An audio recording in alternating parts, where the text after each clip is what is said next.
Hey, welcome to another episode of 365 Thoughts on Confidence. If you're new here, welcome. My name is Abigail and I'm a self-proclaimed confidence crusader. And what that means is that I'm on a mission to help other women just like me elevate their confidence.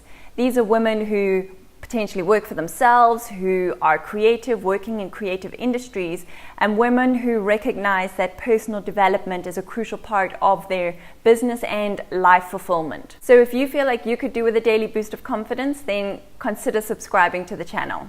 So today is day 50 of the 365 Thoughts on Confidence, and you'll never guess what we're talking about today. Something completely brand new that we've never chatted about. Just kidding. It's comfort zones. They keep coming up.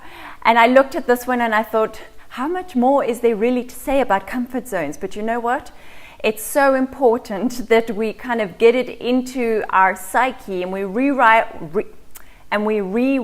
our brains to drag ourselves, even if it is just kicking and screaming, out of those comfort zones, because that is how we can tap into, how we can get introduced to the more confident version of ourselves.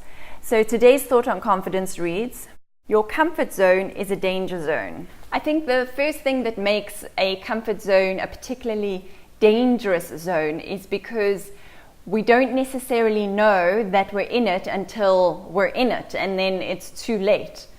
It's kind of stealthy like that. It kind of moves beneath the radar, where it's so subtle and it's so inconspicuous that you're not even aware that that's where you've landed up.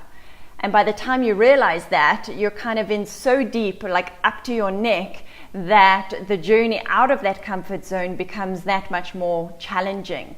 So it's one of those things that, you have to be practicing that awareness. You have to be on the lookout constantly to see when you get when you start dipping your toe into that comfort zone, until you get to like ankle deep level in the comfort zone. And then you must really start worrying when you get to knee deep in that comfort zone, because anything higher than knee deep, and that's going to start to be, troublesome to get out of. That's going to start to be real hard work.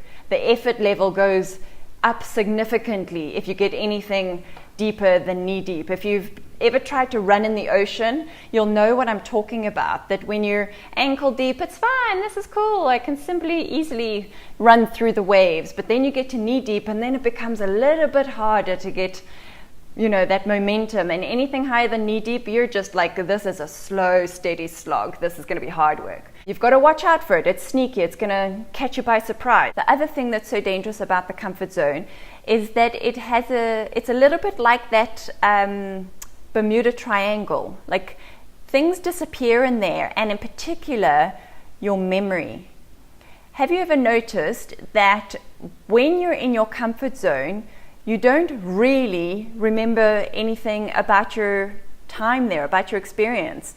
Like, there's nothing actually memorable about being in your comfort zone. And the last thing I want to say about comfort zones, which I actually shared this point on my Instagram post today, was about the danger that comes with wanting to stay safe in your comfort zone and potentially missing out on the beautiful experiences. And the example that I specifically shared was how yesterday I stepped out of my comfort zone. I don't know if you've seen the video. If not, I'll put the link down below. But yesterday I submitted a video application to Marie Forleo's B School, for scholarship.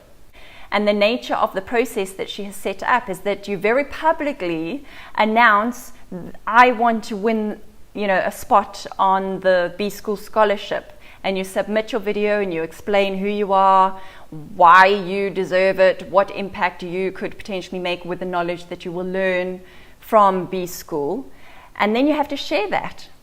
And what came up for me in that process was that this is a very public admitting of something that I do want, and if I don't win it, which is highly likely, because there's how many thousands of people applying, if I don't win a spot on the scholarship, then everybody that I shared that with will know that I had a failure, that I failed. I didn't get the scholarship. And at one point, it did occur to me that, ooh, that's going to hurt, that's going to sting, that's very uncomfortable. Maybe I won't apply. Then maybe, then I won't have to face that possibility of people saying that I didn't get this, I can't think of that word, scholarship. That I didn't get the scholarship that I very obviously do want. When I caught that thought in my head, I thought, well, that's exactly a reason for me to go on and do it, because that's what a confident person would do. You've got to walk your talk. And a confident person would say, screw the public failure. If that happens, I won't be the only person. And if I want a chance to win, I have to apply. But how many times have we thought of the consequences of us stepping out of our comfort zones, that we might fail, and we might fail very publicly, and then thought to ourselves, well, then I won't bother. Like, how sad is that? How sad is it that you take yourself out of the game just because of one outcome that might or might not happen? And that's kind of the sneaky trick about the comfort zone, is that it wants to keep you here where it's safe and where you don't have to publicly admit that you failed, or admit that you were wrong, or and speaking of admitting that you were wrong, I just sent an email to my mailing list that I wasn't meant to send. And I sat there and I thought, oops, do I ignore it and hope that nobody notices? Or do I send a follow-up email apologizing? And again, I thought to myself, what would a confident person do?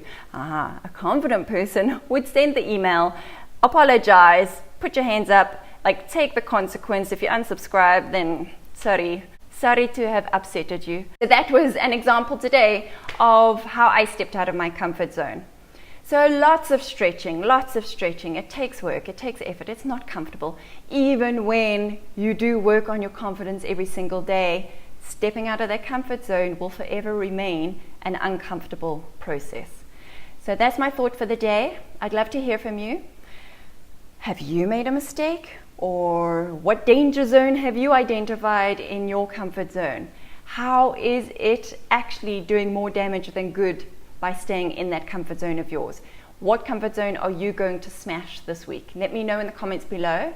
If you like this video, please give it a thumbs up, subscribe to the channel, and hit the notifications button. And if there's a woman you know who really needs to step out of her comfort zone, then please do her the favor and share this video with her.